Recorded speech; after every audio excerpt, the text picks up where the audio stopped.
もしやコスモでは。 Cosmo needs me free. Cosmo AP Luxury Sports. I'm trying to find all the spot welds for the inner fender panel by drilling from the inside where they're pretty obvious to spot.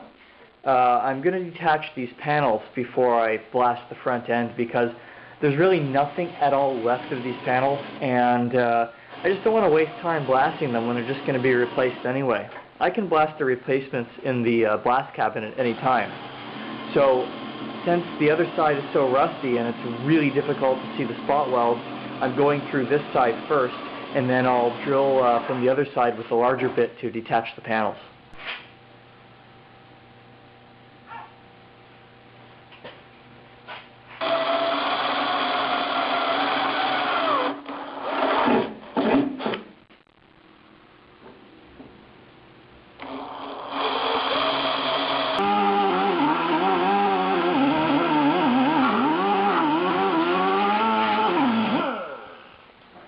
I was told by a bodyman that a good way to find these spot welds in a rusty area is just to go over it with the wire wheel. And it's actually worked pretty well because they're almost all exposed now. There's one, there's one, there's one, there's one, there's one, there's one, there's one. So it should just be a matter of drilling those out, and then I can air hammer the rest of this off. Last spot weld.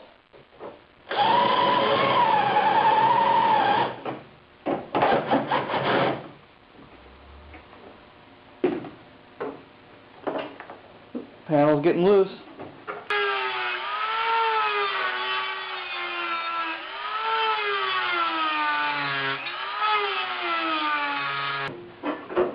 Okay, well, no matter how many spot welds you think there are always more.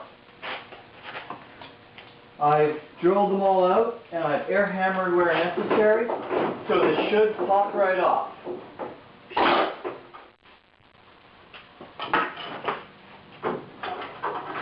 Oh, there we go. Lovely. Almost in one piece. Well, I've moved on to the passenger side now, and it seems like there's about 1,000 more spot welds on this side than the driver's side.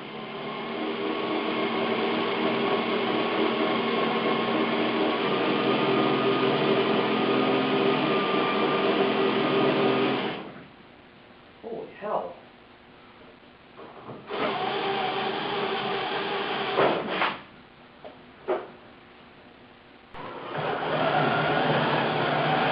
Wow, I really hate spot welds.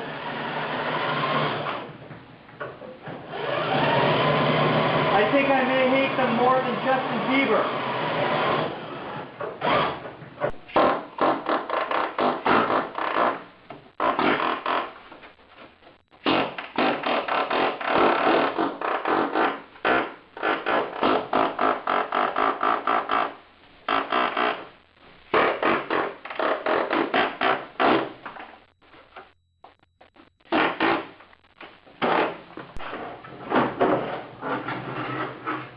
There we go.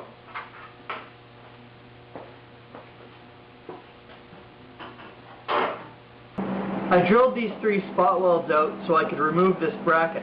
I have no idea what it's for, and it's clearly never been used based on the lack of wear on this bolt hole, so it's going away.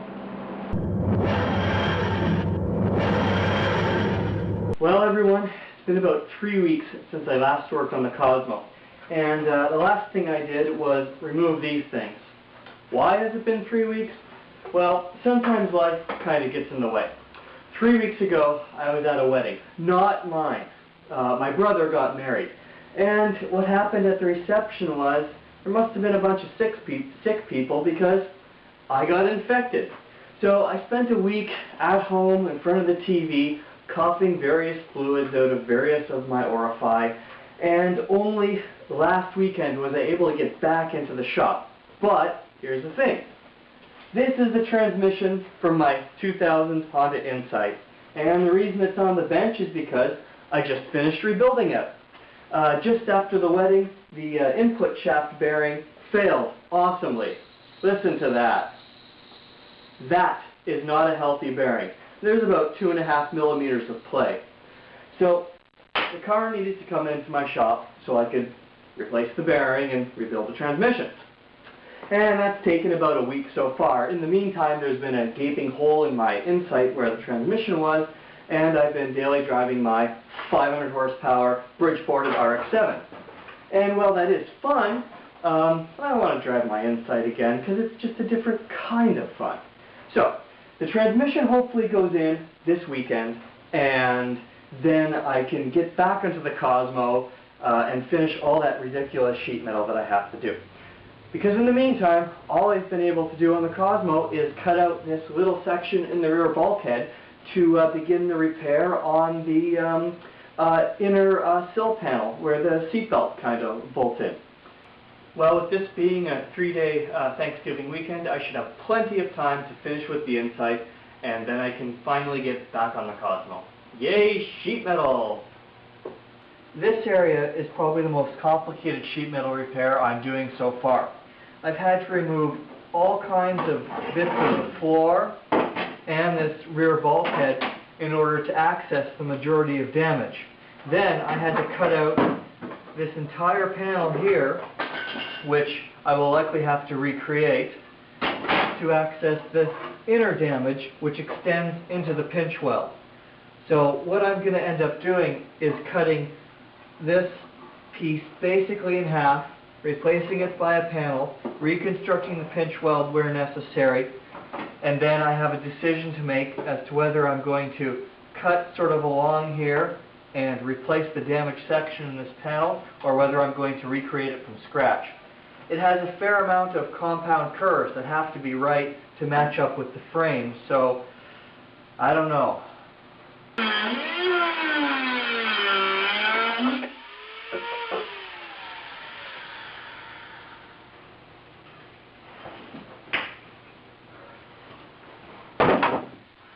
Of course, I had to cut this inner section out since it's been totaled by rust, easily replaced by a flat plate. I'm treating this area with POR-15's MetalReady before I weld it because I'd like to coat some of this lower sill area with POR-15 because there's quite a bit of surface rust forming and I'd like to stop it. MetalReady is a phosphoric acid and zinc solution which sort of stops existing rust and leaves a zinc coating, which is ideal for the POR-15 rust paint to adhere to. It has to stay wet for about 20 minutes, then gets rinsed off with water, and after that the POR-15 can be applied. After the rinsing, the area must be bone freaking dry for the POR-15 to work properly.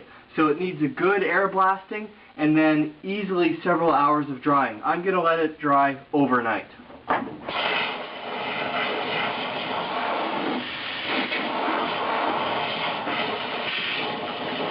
Notice how the color of the rust has changed considerably.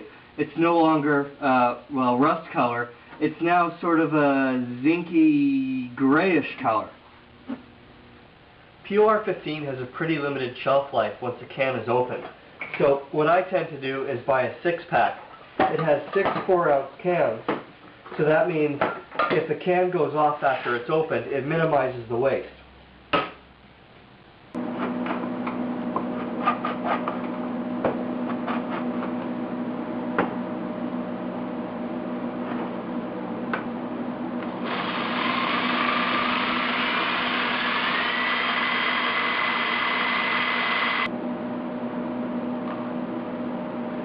Like a good martini, it's best to stir and not shake POR-15. Also, I've never had a martini in my life, so if I'm going to be using... Oh shit, that doesn't fit. Since I'm going to be using a bit of POR-15 over the next few days, I'm pouring some into this mason jar so that instead of opening the can all the time, I can just open the jar. And it should preserve it long enough. These jars are for preserving food, so they seal up really, really well and are completely airtight. POR-15 will completely and totally glue the top of the lid on, never to be removed again if even a little bit remains in this lip. So I normally wipe it all off with a cloth, and then I go over it with some POR-15 solvent to make absolutely sure that none remains. You gotta figure each one of these cans is worth about $10, and it sucks to have one permanently locked shut like the privates of a Catholic schoolgirl when you go next to use them.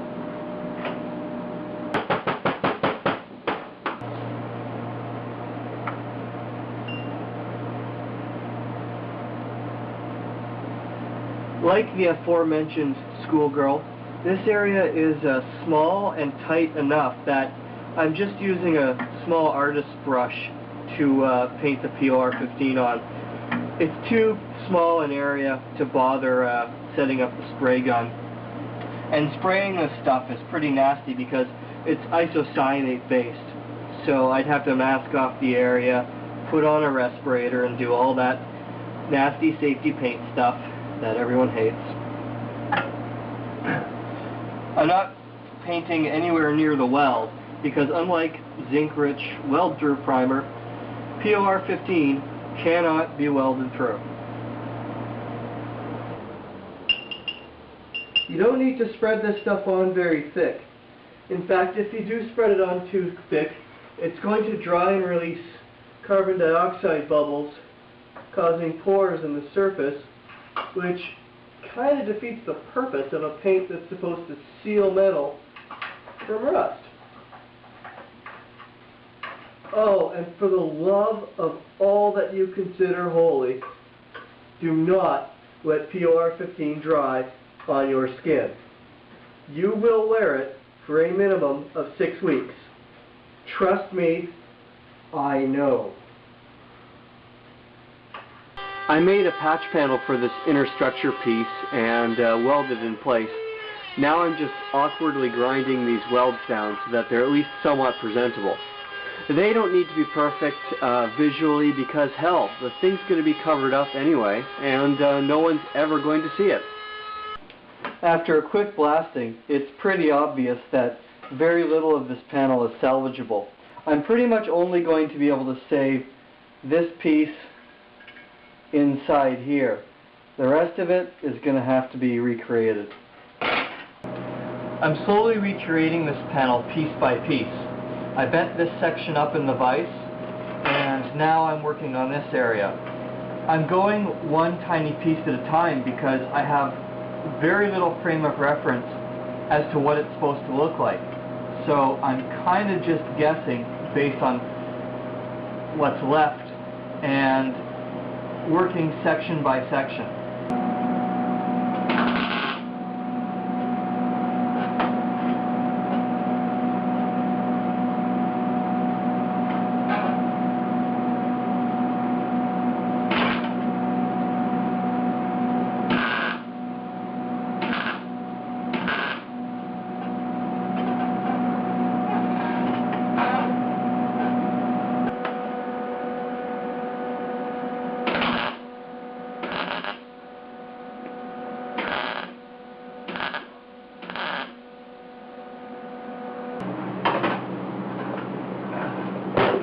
Well, and this is the most complicated sheet metal repair I've made on this car since I've started. Now all I have to do is weld up all these seams and pound out any distortion caused, and it's ready to go back on the car.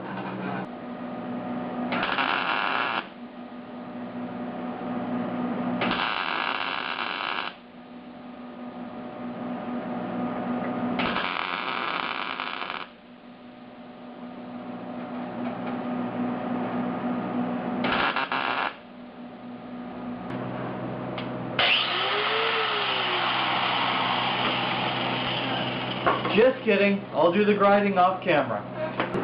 Here's another little tip when trying to reseal up a can of POR-15. If you have a take torch or some other source of an inert gas, fill the can with argon or the gas of your choice, and that will drive the moisture out of the can so that when you put the lid back on, the paint stays fresh much longer because it's not in contact with any air. And after a load of grinding, the most complicated piece that I've made, and probably will have to make in this entire project as far as sheet metal goes, is done. So I'm just going to blast the back and then give it some weld-through primer before it gets welded in place. You'll notice I'm now using Proform zinc-rich weld-through primer because I was sick of this $15.99 a can Norton crap clogging up once it reached a quarter can.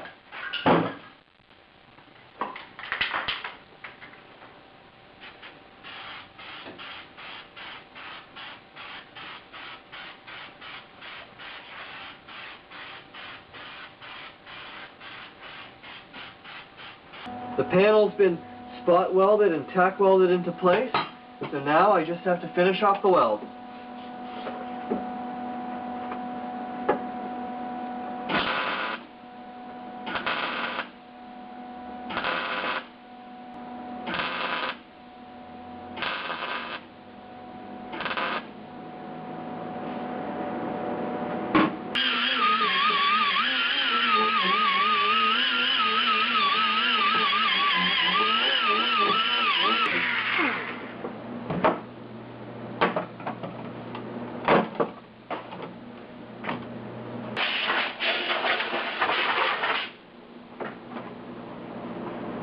Well, with the reconstructed inner seal piece now installed, I can go on to replacing all this stuff I had to cut out to actually access it. Now all I have to do is reassemble all the floor bits I cut out to access the inner sill. I'm starting with this piece, but after blasting, well, there's really not anything left of this flange, so I'll have to make a new flange, and then it can go in.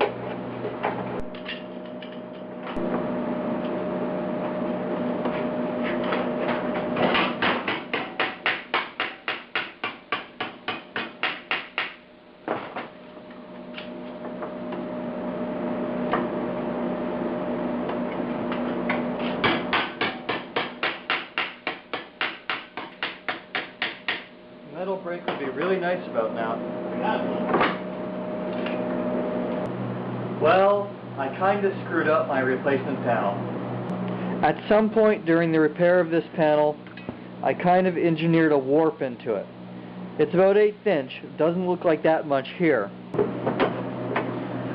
But combined with the natural dip in the panel, there's no way that I can make these pieces made up in an acceptable way. No matter how hard I press, there's always a gap. So I'm just going to have to cut this off and start from scratch. Hell, happens. Yeah, I'm showing you grinding.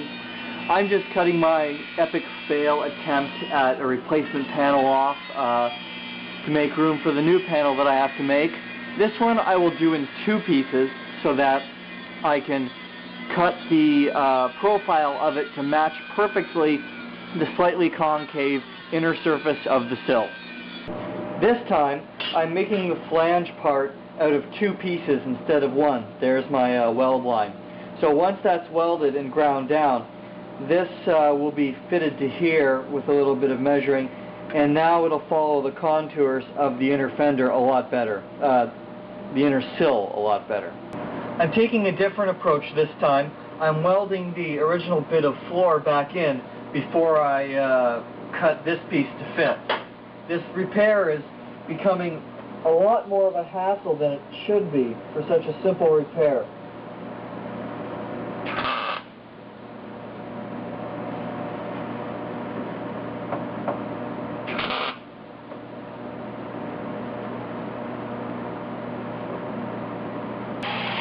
This piece fits a lot better, so I'm just drilling the spot weld holes before I give it a coat of weld-through primer and then weld it in place.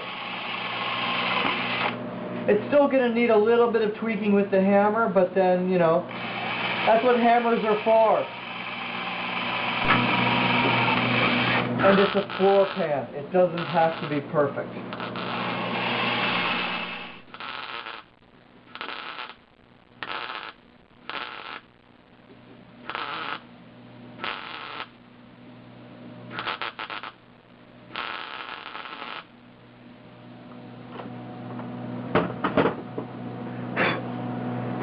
One day I'll get the hang of that.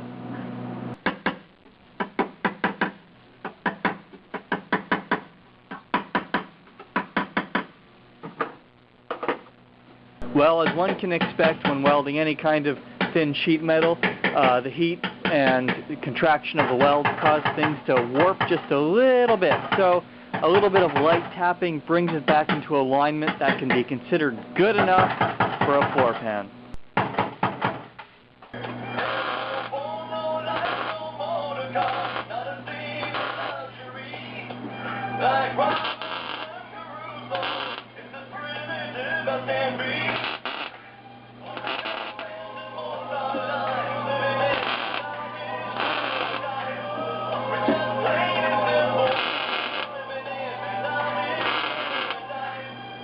The piece of rear bulkhead that I cut out was pretty pitted, so to recreate it I just flattened it and then cut out a piece of new metal to match.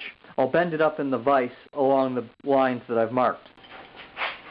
Okay, so we'll just clip the long vise grips on here. As I find out where, close enough. Do an initial bend. And then finish it off with the hammer. Notice how I'm pushing the hammer out as opposed to just bashing it down. It makes a better bend.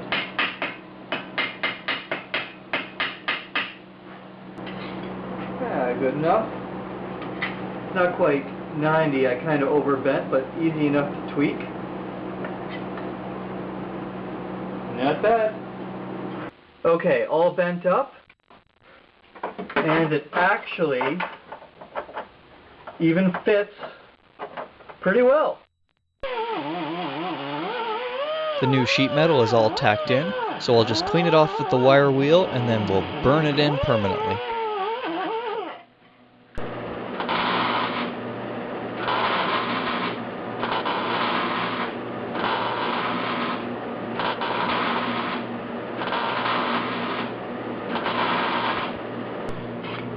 Weld primer before the final piece gets welded in.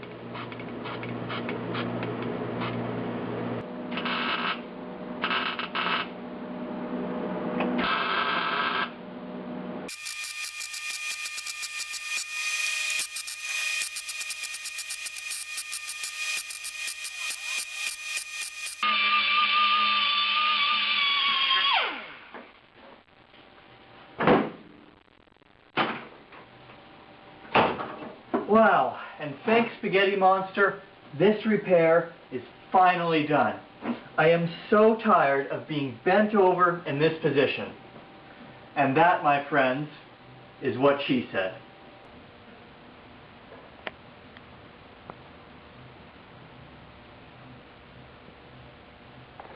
And thus ends episode 19. I hope that the way I presented the sheet metal in this episode was a lot less boring than in previous episodes.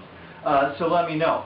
Now the reason I'm standing in the engine bay, well, that's because finally, and I've been saying this for months, finally I'm going to get around to sandblasting the whole front end of this car, which of course will likely take place in part 20.